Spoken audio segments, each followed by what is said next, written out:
going to be launching a tasty pastry. It's a low-carb Pop-Tart. It's got 3 to 4 grams of net carbs, and we love this show. This is our best place to be in LA.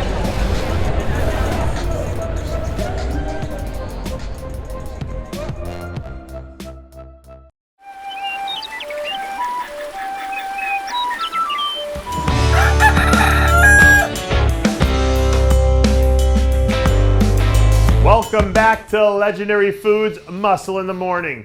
I'm Dave Palumbo, and today is Friday, September 2nd, 2022. And let's find out what's going on in the world of bodybuilding and fitness. Since the NFL season is almost ready to start up, I thought that I would try to draw some comparison between football and bodybuilding. And this is the best I could come up with this morning.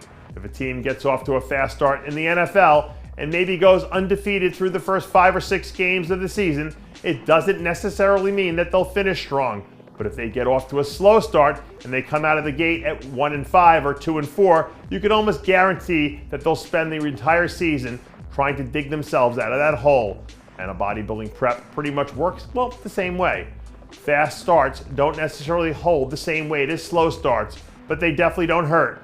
So now that we all laid that out there, it seems like Regan Grimes starting his Olympia prep off at 290 pounds puts him in a pretty good position to get the job done. He showed significant improvements when he competed at the Arnold and the Boston Pro back at the start of the season. And all the reports seem to point towards him being even better now than he was then.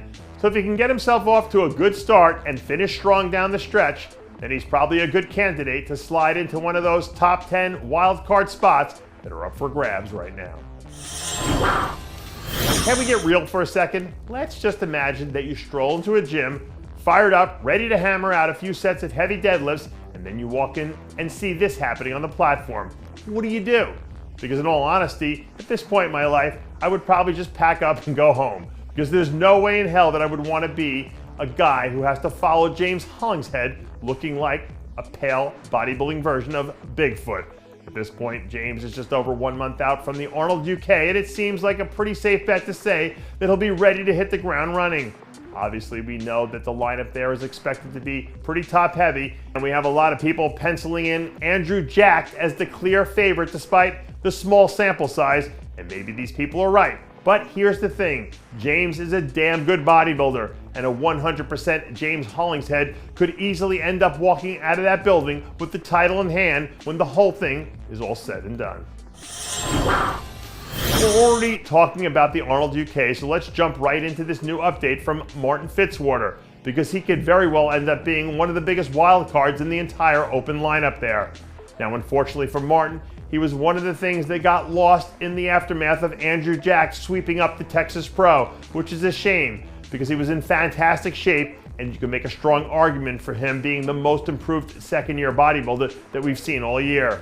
At this point, he's still more than 1 month out from having to dial it in for the Arnold UK, so he still has plenty of time to keep sharpening the blade.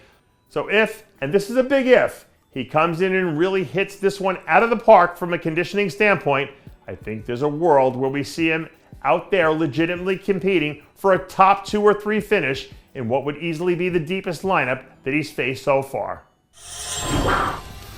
9 times out of 10, I'm not a fan of athletes moving from the field to the booth because most of them don't have enough personality to be entertaining, and they're usually not willing to give honest critiques of their former contemporaries. With that being said, I know it's still early, but I'm not anticipating us having that same problem when Heath steps into the Olympia booth for the first time later this year.